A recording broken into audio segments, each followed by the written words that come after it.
Hello, my name's Aaron Freeman and I'm a freelance videographer and technician here at the University of Northampton. Today we'll be looking at the essentials within Premiere Pro and a look at the introductory techniques needed for video editing.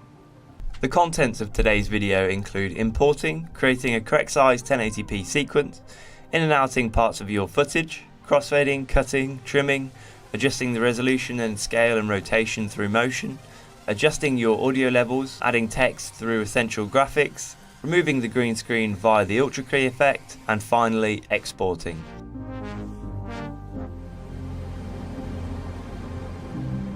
Once you've started your project, you will then need to import the clips into the project before we get started.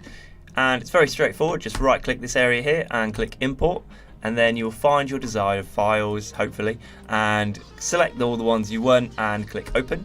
It will drag them all in and have them in the project window for you to pick and choose from.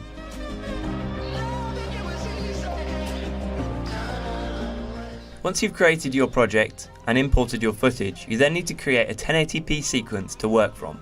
Now, there's a number of ways you can do that, but I'm going to show you this way, which is File, New, Sequence, or Control-N for short. Once there, you need to navigate to AVC HD, 1080p, and then AVC HD 1080p 25 is the preset that we're after.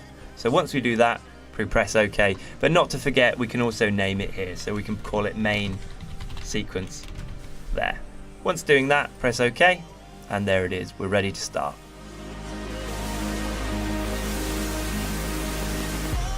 Once you have created your project, imported your footage and created your 1080p sequence, you then need to in and out the highlighted parts of your footage that you want to use.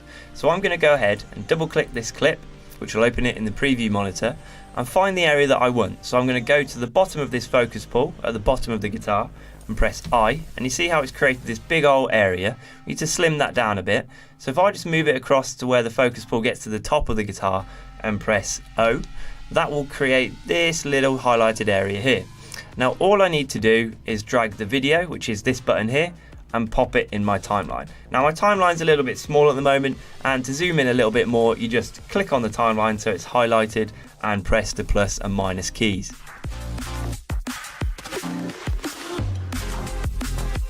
So I've got my two clips here, and I'm going to click in between them, and as you can see, it's kind of gone red.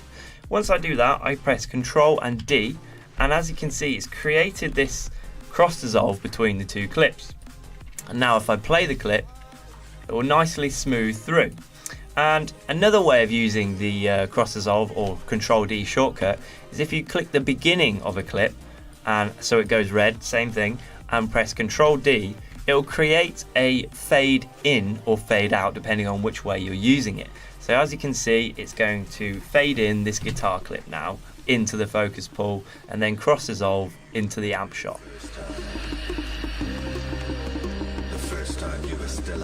When I want to top and tail a clip, aka trim the end or the beginning slightly, I can do it via quite an easy method in Adobe Premiere Pro. And that is kind of similar to how you select the area to cross dissolve, but you see where the cursor changes as I hover over the end of the clip. If I just click and drag that, that is how I cut out the end, and I can do the same at the beginning of this clip and chop out the beginning, also known as a top and tail.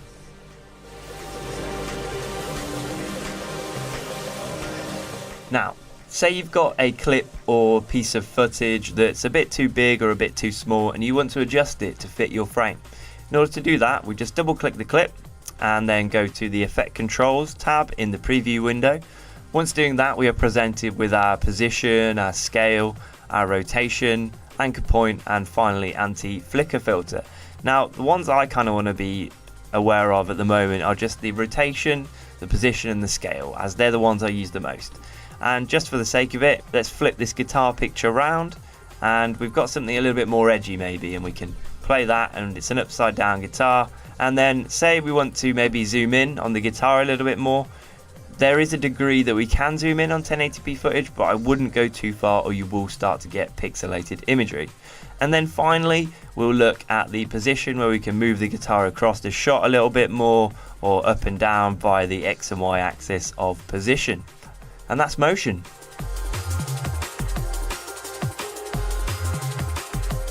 Now, when it comes to audio levels, we have to go in the same area that we were before for the motion, but with audio. So we drag our audio clip in, and I can skip through and already know that that's quite loud. So what I'm going to do is double click the clip and then go to effect controls, again similar to motion, and you'll see volume like this, and you just need to drop it down. The important thing is that you turn off the keyframe, because that will set a point that you'll build to. We kind of don't want to do that at the moment, we just want to turn it down in general. So I'm going to whack this down about 20 dBs, 21, and it should come out a lot smoother.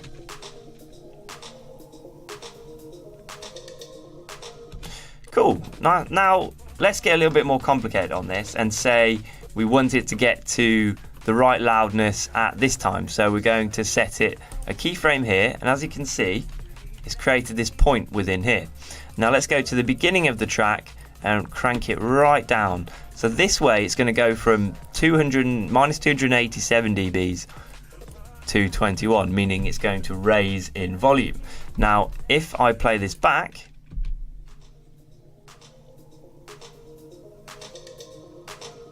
it's a nice slow build, and it adds a little bit more of a smooth start to the video.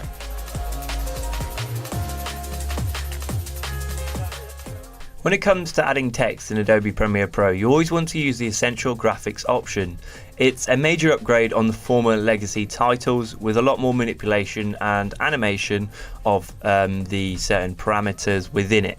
It really brings life to your titles and brings a level of uniqueness that wasn't there before in Adobe Premiere Pro. Before, you would have had to go to After Effects to achieve the same effect.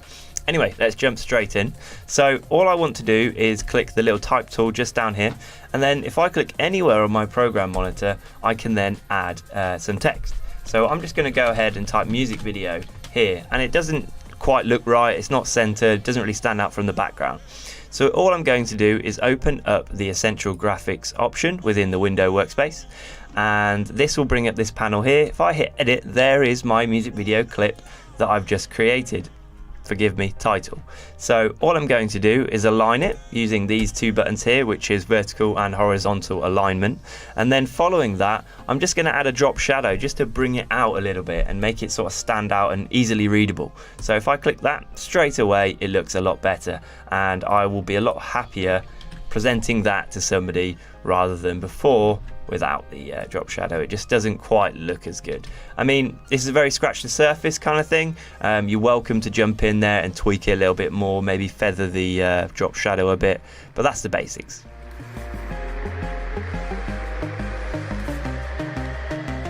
When removing green screen in Premiere Pro, there's always one go-to effect that I will use, and that will be the Ultra key. You can dive into After Effects and maybe be a bit more specific, but if you've just got some quick green screen and a one shot that you want to use, the Ultra key is the best way to go. So what I'm going to do is I'm going to take this presenter clip and I'm going to pop it into my timeline. As you can see, it's slightly too big, so what I'll do is I'll just crank it down a little bit so that our presenter fills the frame. There we go. Then once we've done that, we'll jump into effects. Oh, I've already done it, but I'm going to type in key and I'm going to add it onto my clip. And once I do that, it will present me with the options within the effect controls, as you can see pop up here.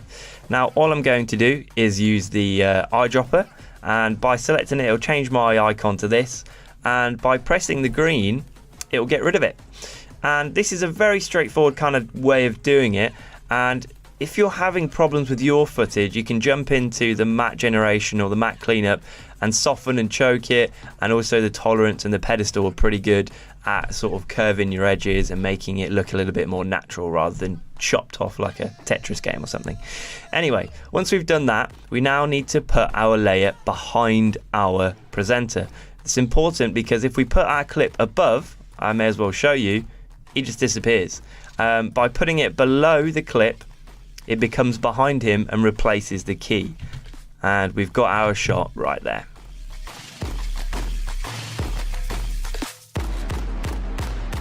Once we're happy with our sequence, we then can export it into a final output in the form of an MP4.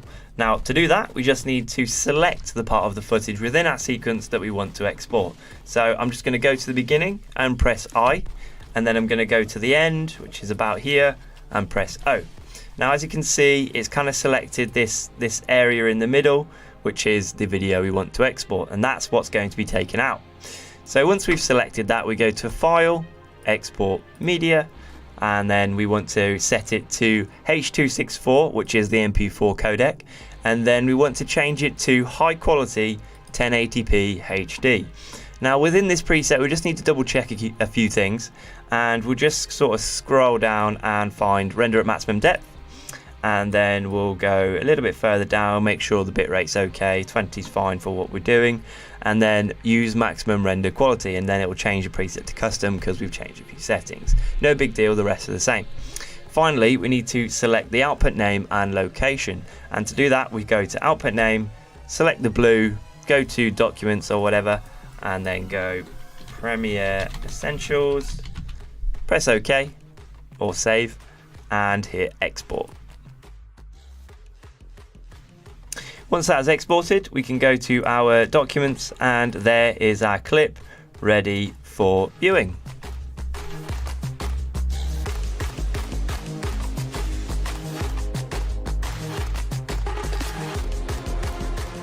If you feel like this video has only scratched the surface of what you want to know, as students of the University of Northampton, you have access to the LinkedIn Learning resource.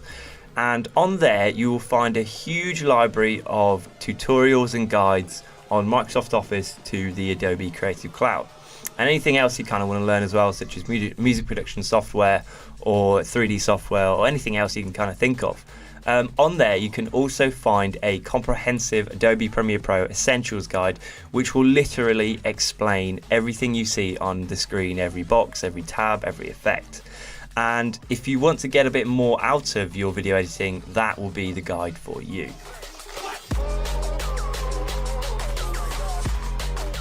On the back of further assistance, if you would like more one-to-one tuition where you could delve into a technique further or raise any questions, please don't hesitate to contact a technician via the emails that we posted at the end of this video.